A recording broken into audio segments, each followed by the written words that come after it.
Chloe जब अपनी आंखें खोलती है तो खुद को एक मुर्दा घर में पाती है। उसके पैर में टैग लगा रहता है। जैसे ही वह बचकर बाहर जाने की कोशिश करती है, वहाँ कोई आ जाता है। क्लोई वापस से स्टेशन पर लेट जाती है। हेलो दोस्तों, एक बार फिर आया हूं एक नए मूवी के साथ। मेरा नाम है राहुल प्रकाश। चलिए शुरू करते हैं इस फिल्मी सफर को। क्लोई एक मेडिकल स्टूडेंट है। जब वह कॉलेज से घर आती है, उसके लिए बैंक की तरफ से कई नोटिस आए हुए थे। उसके पिता के द्वारा लिया गया लोन न चुकाने की वजह से बैंक वाले क्लोई के घर को ताला मारने वाले थे। क्लोई बैंक वालों से बात करने की कोशिश करती है, लेकिन बात नहीं बनती है। दूसरी तरफ हम क्लोई के भाई टीजे को देखते हैं, जो रॉबरी करने के इरादे से अपने दोस्त के साथ आया था। उसके दोस्त का नाम रॉस है। टीजे रॉबरी करने से घबरा रहा था। टीजे और रॉस एक गन रखे हुए थे, जिसकी गोलियां नकली थी। टीजे कार में अपने दोस्त का इंतजार करने लगता है जब उसका दोस्त रॉस रॉबरी करने के लिए अंदर जाता है। लेकिन जहां रॉस रॉबरी करने गया था, वहां रॉस फंस जाता है और रॉस को भागने में एक गोली लग जाती है। टीजे घबरा जाता है और रॉस को छोड़कर गाड़ी लेकर वहां से भाग जाता है। टीजे अपने बहन क्लोई के पास आता है और उससे सारी बातें बताता है। दूसरी तरफ हम शेरिफ को देखते हैं, जो रॉस के बॉडी को पोस्टमार्टम करने के लिए लेकर चला जाता है। क्लोई टीजे को मना करती थी कि टीजे रॉस के साथ ना घूमे, लेकिन टीजे क्लोई से कहता है कि रॉस बुरा नहीं था, क्योंकि अगर रॉस बुरा होता तो क्लोई उसे 3 साल डेट नहीं करती। क्लोई टीजे से सब सच बताने के लिए कहती है, जिससे उसे पता चले कि कोई सबूत पीछे में छूटी हो, क्योंकि अगर टीजे पकड़ा जाता तो 25 साल तक उसे जेल में बिताना पड़ता। टीजे और रॉस ने बहुत अच्छे से प्लान किया था, लेकिन उनसे एक गलती हो जाती है। रॉस ने सारा प्लान एक मोबाइल फोन में बनाया था और उन्होंने वह फोन क्राइम सीन पर छोड़ दिया था, जो रॉस के मृत शरीर के साथ छूट गया था। टीजे और क्लोई उस फोन को कैसे भी हासिल करने की सोचते हैं, क्योंकि अगर पुलिस के हाथ वह सबूत लग जाते तो उसे 25 साल की जेल हो जाती। इसलिए वे दोनों उस मुर्दा घर में जाने की सोचते हैं जहां रॉस की लाश रखी हुई थी।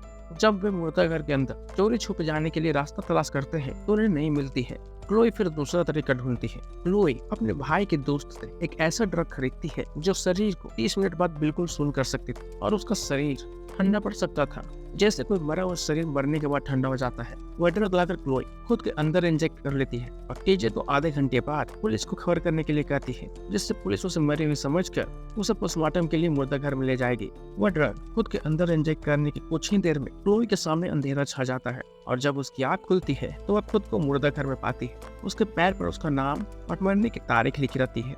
वह अभी भी हल्के नशे में रहती है। वह उसी हालत में आसपास चेक करने लगती है और दरवाजे से बाहर जाने की कोशिश करने लगती है, लेकिन वह दरवाजा बंद था। तभी वहाँ किसी के आने की हाट होती है। क्लोई वापस से स्टेशन पर लेट जाती है।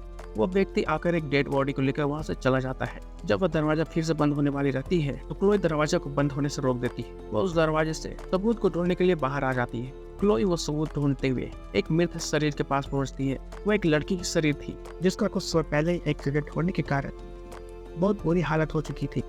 क्लोई उससे देखकर घबरा जाती है। क्लोई देखती है कि वहाँ मेडिकल कपड़े रखे हुए थे। वह उन्हें पहनकर अपने चादर को डस्टबिन में डाल देती है। क्लोई सबूत को ढूंढते हुए एविडेंस रूम के पास पहुंच जाती है, लेकिन जब वो एविडेंस रूम के अंदर देखती है तो वहाँ पहले से कोई मौजूद रहता है। वह कॉर्नर था।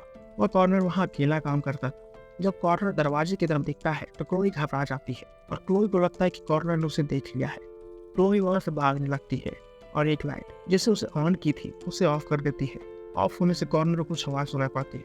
जब कॉर्नर वहां आकर देखता है तो क्लोई कहीं छुप जाती है। कॉर्नर ध्यान नहीं देता है और वह वापस चला जाता है। उसके पीछे पीछे क्लोई भी जाने लगती है। कॉर्नर अपने ऑफिस में बैठ जाता है। वह अपने ऑफिस रूम से ही कई जगह के सीसीटीवी कैमरे देख सकता था, जो पूरे मुर्दा घर में फैले हुए थे। तभी कॉर्नर दरवाजे पर देखता है कि उससे कोई मिलने आया है। कॉर्नर वहां से बैठे बैठे ही वह दरवाजा खोल देता है और उससे मिलने जाता है। क्लोई देखती है कि कई दरवाजे थे जिसकी चाबियां कॉर्नर अपने कमर में लटकाया रहता था। क्लोई उसका पीछा करते हुए उसके काफी नजदीक आ गई थी। कॉर्नर मैनिक्स नाम के आदमी को एक पार्सल देता है। मैनिक्स अगली बार लीवर का इंतजाम करने के लिए कहता है और वह पार्सल लेकर वहां से चला जाता है। कॉर्नर वह पार्सल देकर अपने ऑफिस में आ जाता है। क्लोई भागते हुए वहां से ऑटोप्सी रूम में आ जाती है, जहाँ वह देखती है कि सर्जरी के कई टूल्स रखे हुए थे और वहीं रॉस के शरीर में थी। रॉस को उस हालत में देखकर क्लोई बहुत दुखी होती है। क्लोई वहां से जाते वक्त जैसे ही उसे चादर से ढकने लगती है तो उसे एक चीरा का निशान दिखता है, जिसे हाल ही में सिली गई थी। उसे देखकर क्लोई हैरान होती है, क्योंकि वहां पर लीवर मौजूद होता है और लीवर को ट्रांसप्लांट करने के बाद उस तरह से स्टेपल से सील किया जाता था। क्लोई उसे छोड़कर एविडेंस ढूंढने के लिए वहां से जाने लगती है। तभी रॉस उसका हाथ पकड़ लेता है और अपनी आंखें खोल देता है। रॉस जीवित था। रॉस अपनी हालत को देखकर घबराने लगता है। क्लोई उसे शांत होने के लिए कहने लगती है। क्लोई रॉस को उस हालत में देख सोचने लगती है, उसे तो हॉस्पिटल में होना चाहिए था, वह यहाँ कैसे है। वो समझ जाती है कि उस चाबी वाले ने उसकी ऐसी हालत की थी। रॉस क्लोई से पूछता है कि वह यहाँ क्या कर रही है। क्लोई बता देती कि उन्होंने क्या गलती की थी और क्लोई वह सेल फोन को लेने आई है। क्लोई रॉस को वहाँ रुकने के लिए कहती है और खुद उन चाबियों को लाने चली जाती है, जिसे कॉर्नर ने अपने कमर में लटका रखी ताकि रॉस और क्लोई उन चाबियों की मदद से वहाँ से निकल सके। कॉर्नर जब अपना काम करता था तो वह सभी चीजों को जो वह पहने रहता था उसे एक डेस्क पर रख देता था। क्लोई बचते हुए कैसे उन चाबियों को हासिल कर लेती है। कॉर्नर को तभी एक फोन आता है। 1 घंटे में उसे एक और पार्सल डिलीवर करना था। क्लोई वापस से रॉस के पास आ जाती है और जल्दी से वहां से दोनों निकलने की सोचते हैं, लेकिन रॉस जो बहुत जख्मी था वह चलने में बहुत असमर्थ हो चुका था। उधर कॉर्नर अपनी अगली डिलीवरी को तैयार करने के लिए वह सब दोबारा पहन लेता है जो उसने सर्जरी करने से पहले उतारी थी, लेकिन चाबियां वहां नहीं थी। कॉर्नर चाबियों को इधर-उधर ढूंढने लगता है।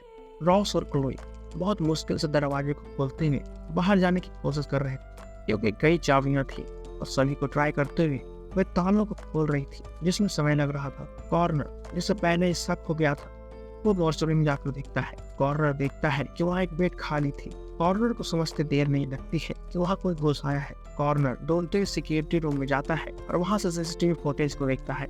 सीसीटीवी फुटेज को देखने के बाद उसे क्लोई और रॉस का पता चल जाता है।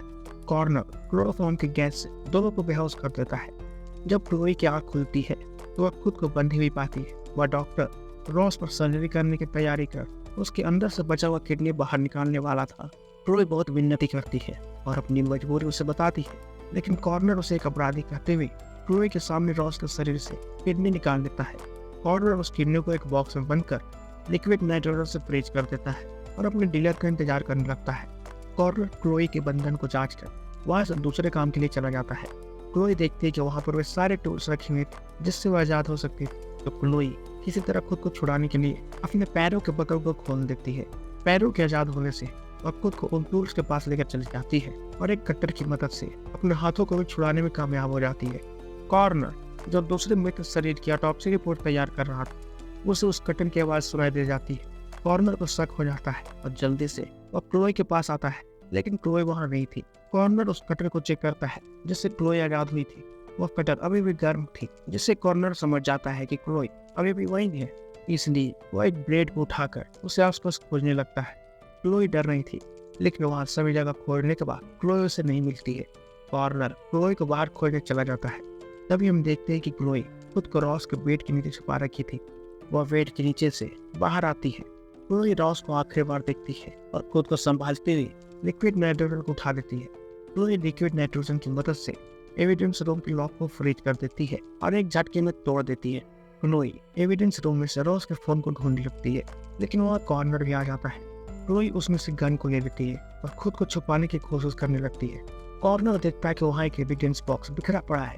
उसमें से वह उस फोन को भी बाहर निकाल लेता है जो क्लोई ढूंढ रही। जिस बॉक्स में से क्लोई ने गन निकाली थी वह उस गन को कॉर्नर पर पॉइंट कर उस फोन को मांगने लगती है जो कॉर्नर अपने हाथों में रखे हुए था। लेकिन क्लोई को प्रोसीजर पता नहीं था। किसी भी गन को वहाँ अनअटेंडेड नहीं रखा जाता था, जिसका मतलब था कि या तो वह गन नकली थी या उसमें गोलियां नहीं थी। कॉर्नर आगे बढ़ने लगता है। क्लोई गोली चला देती है, जिससे गोली कॉर्नर की आंख में लग जाती है और उसकी आंख से खून आ जाता है। क्लोई उस पर बॉक्स गिराकर वहां से भाग जाती है। क्लोई भागते हुए एक जगह पहुंचती जहां वह देखती है कई लोगों को कॉर्नर ने जीवित रखा हुआ था और जब जरूरत पड़ती थी वह उनके अंगों को निकाल लेता था। वही एक आदमी जिसकी एक आंख निकली रहती है अचानक से अपनी आंख खोल देता है, जिससे क्लोई बहुत घबरा जाती है। वो आदमी क्लोई को उसे मारने के लिए कह रहा था। क्लोई उससे हड़बड़ा जाती है। उसकी हड़बड़ाहट से बाकी के सभी मरीज जाग जाते हैं। क्लोई वहां से डरते हुए बाहर आ जाती है। उधर कॉर्नर यह देखने लगता है फोन में क्या है और क्लोई उसे छीनना चाहती थी। वह रॉस की आंखों से उस फोन के पासवर्ड को खोल देता है और रॉबरी के प्लान को देख लेता है। कॉर्नर क्लोई को सीसीटीवी में देख रहा था। वह क्लोई को कहता है कि वह उसके भाई को जेल पहुंचा देगा। कॉर्नर अपने डॉगी को क्लोई को ढूंढने के लिए भेज देता है। क्लोई कॉर्नर के ऑफिस में आ जाती है जहाँ कॉर्नर की पूरी फैमिली की तस्वीर रखी थी। वह ऑफिस में से उसे एक फोन दिखता है। क्लोई तुरंत अपने भाई टीजे को फोन करती है और उसे बताती है कि वह वहाँ फंस चुकी है। क्लोई टीजे को वहाँ से कहीं दूर चले जाने के लिए कहती है, क्योंकि अगर वो पकड़ा गया क्लोई पूरी बात नहीं कह पाती है और कॉल कट जाती है, क्योंकि कॉर्नर ने लाइन काट दी थी। कॉर्नर अपनी डॉगी की मदद से वहीं पर आ गया था। वह क्लोई को पकड़ने के लिए अपने डॉग को उस पर छोड़ देता है। क्लोई उससे बचकर भागने लगती है। दूसरी तरफ टीजे पुलिस को फोन कर देता है। पुलिस के आने पर वह बताता है कि वह अपना गुनाह कबूल करना चाहता है लेकिन पहले उन्हें उसकी बहन की मदद करनी होगी। उधर जब डॉगी क्लोई के नजदीक आने लगता है तो क्लोई पास में रखे बॉक्स से उस डॉगी को पीट देती है, जिससे उस बॉक्स में से लीवर बाहर आ जाता है। क्लोई उस लीवर को उठाकर उस डॉगी को लालच देने लगती है और उसे दूसरी तरफ फेंक देती है। जब वह डॉगी उस लीवर को पकड़कर बाहर आने लगता है तो क्लोई दरवाजा बंद कर देती है। दूसरी तरफ शेरिफ को लेकर टीजे मुद्दा घर में आ जाता है। क्लोई सिक्योरिटी रूम में आ जाती है और वहीं से सारे दरवाजे के लॉक खोल देती है। क्लोई जब बाहर जाने लगती है तो टीजे और शेरिफ आ चुके थे। क्लोई शेरिफ को सब बताने लगती है, लेकिन वह यह नहीं जानती थी कि शेरिफ उस कॉर्नर का पार्टनर था। शेरिफ टीजे और क्लोई को पीट देता है। क्लोई अपने पास रखे उस नकली गन की मदद से वहां से भागने की कोशिश करने लगती है, लेकिन कॉर्नर ऑफिस में आ चुका था। और जब वह देखता है पुलिस पर नकली गन ताने हुए हैं तो कॉर्नर बता देता है कि वह गन नकली है। शेरिफ अपना गन निकालकर जब उन्हें खत्म करने वाला होता है तो कॉर्नर उन्हें जीवित रखने के लिए कहता है, क्योंकि उनके ऑर्गन उसके काम के थे। क्लोई उस गन को शेरिफ पर फेंक वहां से भागने की कोशिश करने लगती है। शेरिफ उस डॉगी को एक सीटी की मदद से बुलाता है और दोनों को पकड़ने के लिए कहता है। टीजे और क्लोई जब गेट के पास पहुंचने लगते हैं तो कॉर्नर गेट को बंद कर देता है।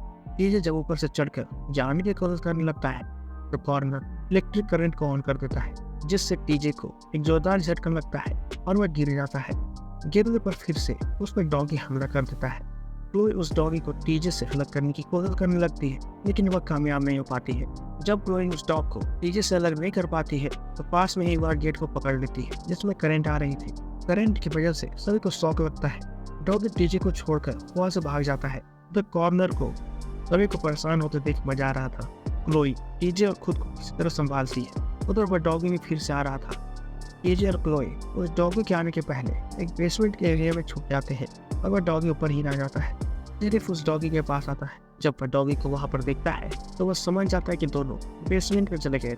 शेरिफ उसे खोलने की कोशिश करता है, लेकिन वह अंदर से एक रॉड की मदद से बंद था। शेरिफ उस पर लॉक लगा देता है। वहाँ पर कॉर्नर भी आ जाता है और शेरिफ कॉर्नर को कहता है कि वे दोनों को टीयर गैस की मदद से बाहर निकाल ले। टीयर गैस शेरिफ की गाड़ी में रखी हुई थी, तभी वहाँ किसी के आने की आवाज़ सुनाई देती है। कॉर्नर बताता है कि वह मैनिक्स है जो अपना पार्सल लेने आया है। शेरिफ गुस्सा होता है कि उसे किसी को नहीं देखना चाहिए था। एक पुलिस वाला भी इसमें मिला हुआ है। उधर क्लोई और टीजे अंदर पहुंचने के बाद जब लाइट्स ऑन करते हैं तो क्लोई टीजे को देख घबरा जाती है। टीजे बहुत ज्यादा झुलस गया था। क्लोई उसे गले लगा लेती है और कहती है कि सब ठीक हो जाएगा। टीजे कहता है कि वे दोनों ट्रैप पे हैं और वहां से कैसे निकल पाएंगे।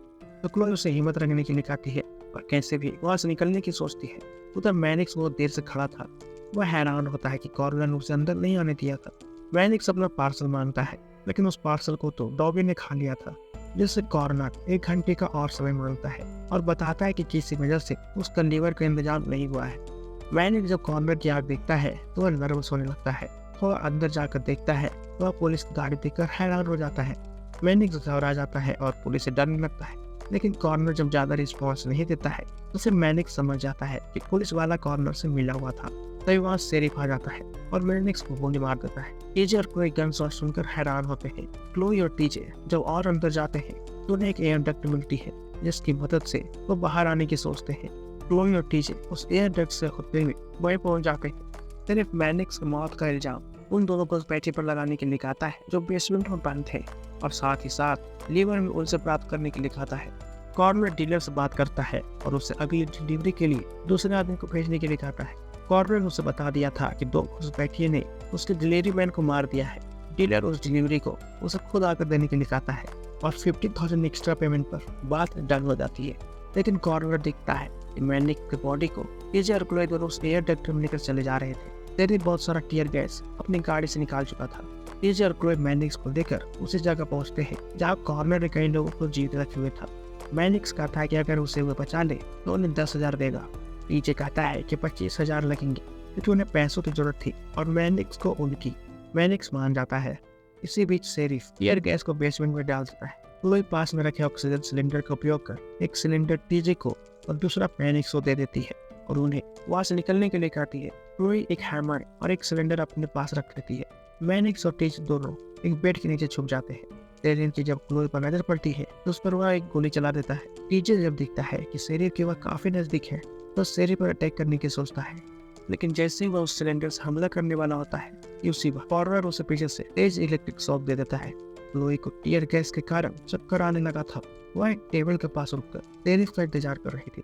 जब शेरिफ आता है तो क्लोई हथौड़े की मदद से ऑक्सीजन सिलेंडर की नॉब को तोड़ देती है, जिससे वह सिलेंडर सीधे शेरिफ के मुंह के मांस को तोड़ते हुए उसमें घुस जाती है और शेरिफ मारा जाता है। कॉर्नर जब वो आवाज सुनता है तो वह भी वहां पर आ जाता है। कॉर्नर देखता है कि शेरिफ मर चुका था। अब कॉर्नर घबराने लगता है क्योंकि एक पुलिस वाला मारा गया था।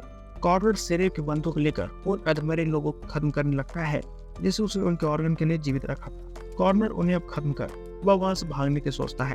उन्हीं बेड में से एक के नीचे मैनिक्स छुपा हुआ था। कॉर्नर अब टीजे के पास आ जाता है और उसका लीवर लेने के लिए उसे वहां से खींच कर ले जाता है। कॉर्नर उसका लीवर निकालने लगता है और क्लोई को बताता है उसका भाई के बाद अब उसकी बारी है, क्योंकि वह एक शेरिफ मर चुका था, जिससे अब उसके पास वहां से भागने के अलावा कोई रास्ता नहीं बचा था। क्लोई अपने भाई को बचाने के लिए कॉर्नर के पास जाने की सोचती है। वहाँ जब वो पहुंचती है तो कॉर्नर वहाँ पर नहीं था।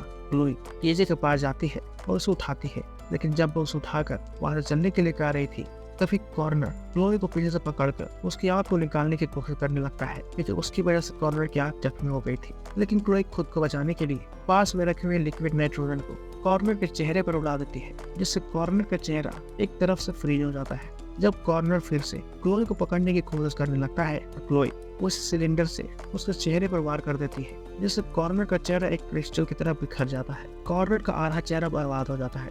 टीजे बंधा हुआ था और वह घबरा रहा था। कॉर्नर अब अपने हाथ में एक ब्लेड उठा लेता है और फिर से क्लोई को मारने की कोशिश करने लगता है। अंत में क्लोई को पकड़ लेता है, लेकिन जैसे वह उसे मारने लगता है उसी वक्त मैनिक्स आ जाता है और उसे पीछे से एक चाकू मार देता है। कॉर्नर मैनिक्स को मारने की कोशिश करने लगता है और अंत में क्लोई उस चाकू को उठा लेती है जो मैनिक्स उसकी तरफ फेंक देती है। क्लोई उस चाकू को कॉर्नर के सर में घुसा देती है। इस तरह कॉर्नर मर जाता है। सभी चैन की सांस लेते हैं। टीजे मैनिक्स से कहता है उसने उसकी जान बचाई है, इसलिए वो उससे पैसे दे दे। मैनिक्स बनाता है उसने भी उनकी जान बचाई है, तो हिसाब बराबर हो गया। लेकिन मैनिक्स को अभी एक लीवर की जरूरत थी। मैनिक्स कहता है कि अगर वह लीवर उन लोगों ने दे दे तो वह पैसे जो वह कॉर्नर को देने वाला था उन्हें दे देगा। क्लोई उस कॉर्नर की लीवर देने की सोचती है। इस तरह क्लोई, जिसने कॉर्नर को रॉस का लीवर निकालते देख चुकी थी, वह भी कॉर्नर की लीवर निकाल देती है। मैनिक्स उसे पूरे पैसे दे देता है। उस डॉगी को सभी अंदर बुला लेते हैं। क्लोई उस फोन को टीजे को दे देती है, जो टीजे के खिलाफ एक मात्र सबूत था, और इस तरह सभी वहां से निकल जाते हैं। कॉर्नर के डेड बॉडी को वह डॉगी खा रहा था।